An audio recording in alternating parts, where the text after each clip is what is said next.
just before I go on and tell this story, I'm like, all of my friends know this story, and I've been told to like not tell it on the internet because it's probably the most embarrassing story, but I'm chill. So here we go. You're gonna love it though. You're gonna love it. Okay. Alright, ladies and gentlemen, here it is. Here's how it took 7 days for me to lose my virginity. It will be the most pathetic virginity story you've ever heard, but it will also be the most beautiful, I think, the most epic, and I dressed up because it's a fucking important story, stooges. But seriously, here it is. So here we go. So I was at this bar in Newtown with 3 of my girlfriends, and at 12:30 we get kicked out, and we're just standing there outside when this one girl, we'll call her Felicity, she just taps on my shoulder and she says, "Do you want to come home with me?" And I just laughed and I just said, "Wow, real subtle." And I just started talking to the others when she tapped on my shoulder again and she's like, "No, do you want to come home with me?" And in my head, I was like, "Abso-fucking-lutely." But I said, "Yeah, all right." And she's like, "Great, my Uber's coming." And I was like, yo, I bet his name's gonna be Muhammad. And we get a notification. And it said, "Muhammad has arrived." And I was like, yo, I fucking told you. And he pulls up and I'm like, "What's up, Muhammad? Woo!" And we get in the back and I have no idea what to do.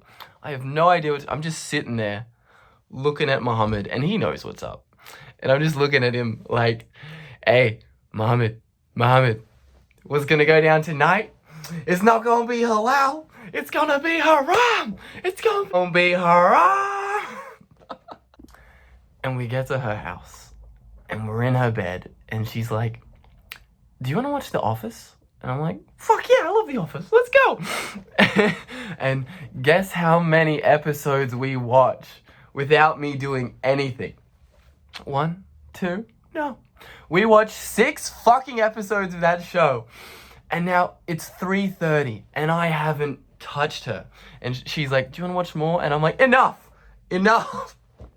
And she's like, okay. Closes her laptop, rolls over, and she's like, "I'm gonna go to bed now." And just starts going to sleep. And I'm just like, I'm just sitting there. And I'm like, I don't know what do I do? So I do the cockiest thing imaginable. I get up out of the bed and I'm like, all right, I'm gonna go. And she's like, no, stay. And I'm like, "You sure? Like, I don't want to be a bother or anything." And she's like, no, I want you to sleep in my bed. And I'm like, "Yeah, sure." And she's like, "Yes." And I'm like, all right. And I get back in the bed. And guess how long it takes me before I touch her, before I make a move. Guess how many minutes do you think it would be? It took me 4 hours before I did anything. It was now 7:30 in the morning. The sun was up and we had just been talking the whole time and we're both dead. And then until finally, she finally rolled over and I just looked at her like, and she looked at me and we leaned in and we started kissing each other. And I'm like, oh, thank God. Thank God. And she got on top of me and she took off her shirt and she took off her bra and I was like, wow, nice. And she had this giant mirror in front of her bed. This big giant fucking mirror. And I just looked at it and I looked at my reflection and I'm like, oh my God, you got a girl too. Like, good job. Like, nice. You got a girl on top of you. Woo. Well, we were so tired and we just fell asleep.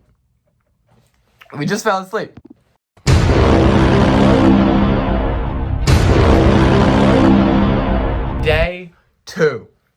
I wake up with a beautiful girl naked on top of me and I'm like, yeah, Yeah, that's right. That's fucking right.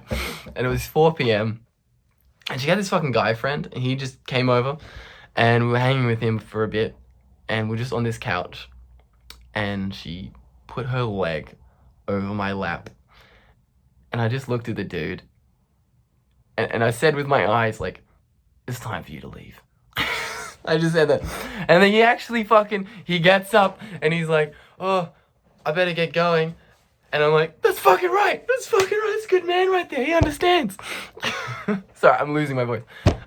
So he fucks off. And I pick her up and I carry her into the bedroom and I just throw her on the bed. And this was it. I was like, okay, we're gonna have sex. I'm gonna lose my virginity. Wonderful. We take off all our clothes, get naked. And my dick was completely soft. Completely fucking soft. And I was like, excuse me? I'm like, this shouldn't be a problem. I have a beautiful naked woman right there. Like, so she starts sucking my dick. And this looked great, but I couldn't feel anything. So I literally said to her, I'm like, did I come? And she's like, you would know. And I'm like, Now I go to the bathroom and I'm peeing and I'm just looking at my dick and I'm like, what the fuck was that? 19 years! We've been waiting for that! Where's your head at? Where's your head at? And my dick looked at me and it said, I don't know, man. And I said, figure it out! Fuck! So we try again, nothing. And fucking I'm fucking taking the goddamn thing up. Day 3.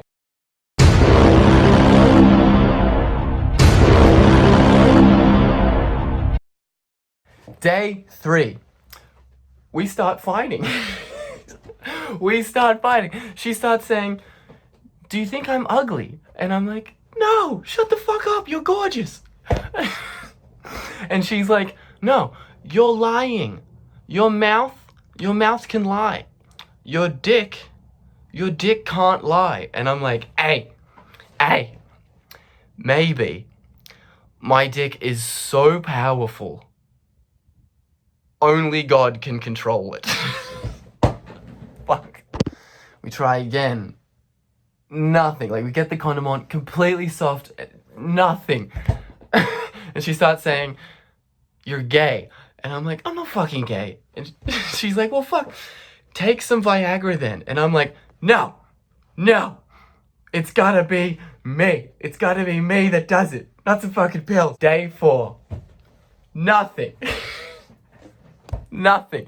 Same deal. We try again and nothing. And I'm just like, oh my god. I'm disabled. Like, I'm fucking disabled.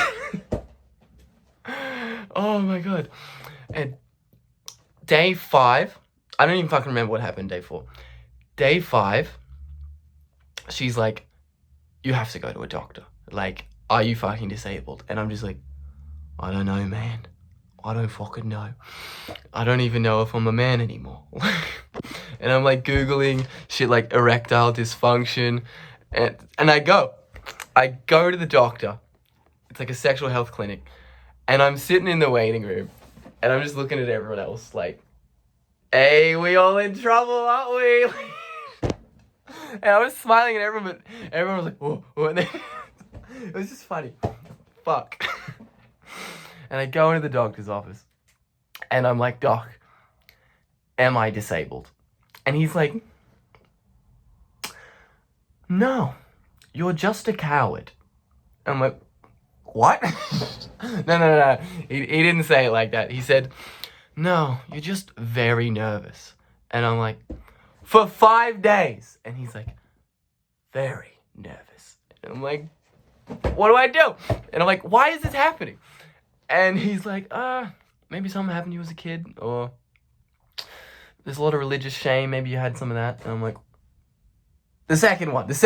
And it was weird, because I didn't feel nervous. I didn't feel like I was nervous at the time. But anyway, we try again, nothing. Day 6, I'm at a pub crawl with all of my friends, and I'm desperate. I'm looking for answers. I tell them everything. And they're fucking dying. They are fucking dying laughing. Oh my god. Daniel, he gets up and he's like, hey, let's all drink to Kirk's dick. And I'm like, yeah, let's fucking drink to my dick. And they do. And this song came on. I think it was like Piano Man or something. And they all start singing. Everyone starts singing something like, sing us a song for Kirk's penis. Sing us a song for his dick. 'Cause we're all in the mood for his dick to work. So he can finally get laid. It was just so nice. And I was crying.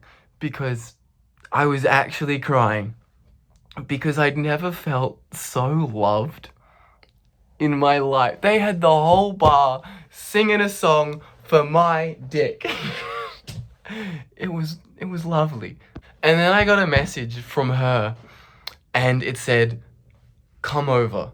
And I was like, hey, everyone, it says come over. And they're like, ah! Because they thought that all the love from their song would just channel into my dick and make it work. And I thought that too. I was so confident. I was in that Uber. I'm like, it's gonna happen. We're gonna do it. It's gonna be wonderful. So it's day 6. I get to her place. I get to her fucking house. I get to her house. God damn it. I get to her house. And I'm ready. I'm taking it all off. I'm taking it off. With so much hope, I get to her house. And we start doing it. And nothing. Completely soft. Nothing happens. And bruh, she gets out of the bed. She stands up, walks out of the bed, and sits on the ground, looks down, and she starts crying. She is weeping. There are tears in her fucking eyes. And she starts saying, I just want your dick inside me. And I'm like, babe, Felicity, we want the same things. Oh my god. And then she's like, no. I'm like, no? She's like, no. I've given up on your dick. And I'm like, no, don't say that. Don't say it. And she's like, no. I've given up on your dick. And I'm like, oh. And we go to bed.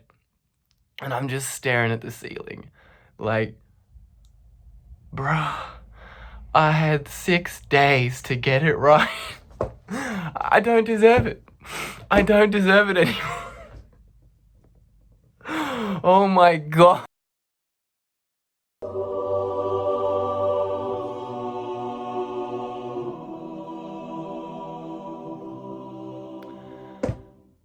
Day 7.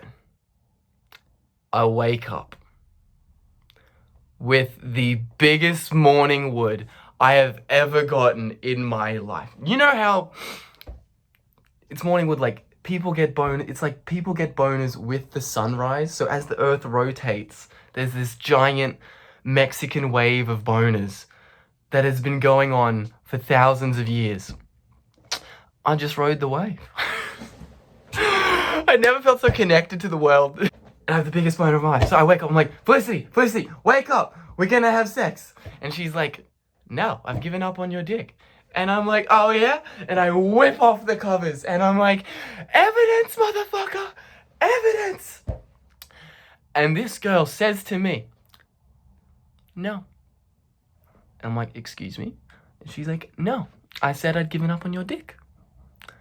And I'm like, I was just like, no. We're gonna do it. Because she was fucking with me. She was just fucking with me. And I fucking knew it. And I'm like, no. We're gonna have sex now.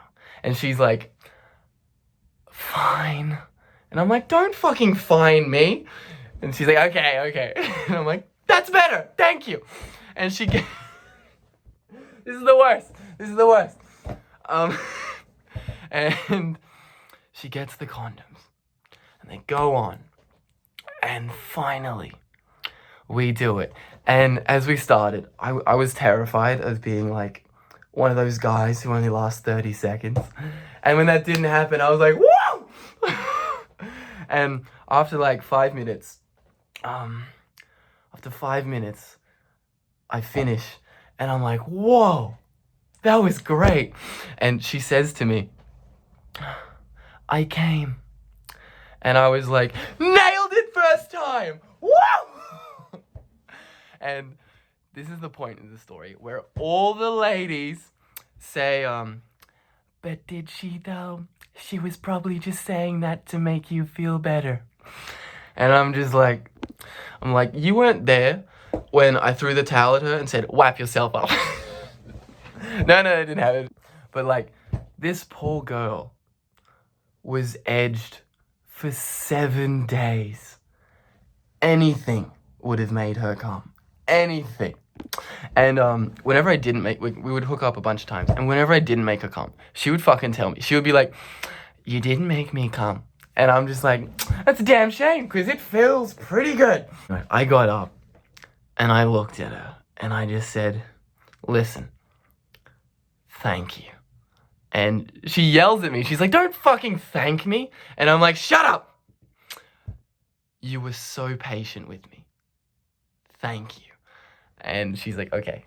And then I left and I did my driver's test and I got my P. So bam. There you go. That's the story. I hope you found it as hilarious as it was pathetic. That's how I lost my virginity. What did I learn from this one? Nothing. Not a damn thing.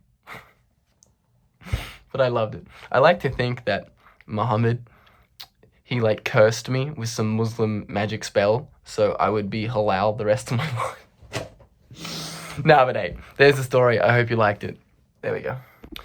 And just for the historical record, my dick works now. Everything's good. But yeah, and I remember like as I was running to the train station, I was just like, wow, yes! Oh my god, yes! Oh my god, I was fucking euphoric. And yeah, thank you for watching. I hope you enjoyed. Good night. And can we get a shout out to the most patient woman on planet Earth? Thank you. You know who you are. And fuck it, all my friends at the bar who sung that song.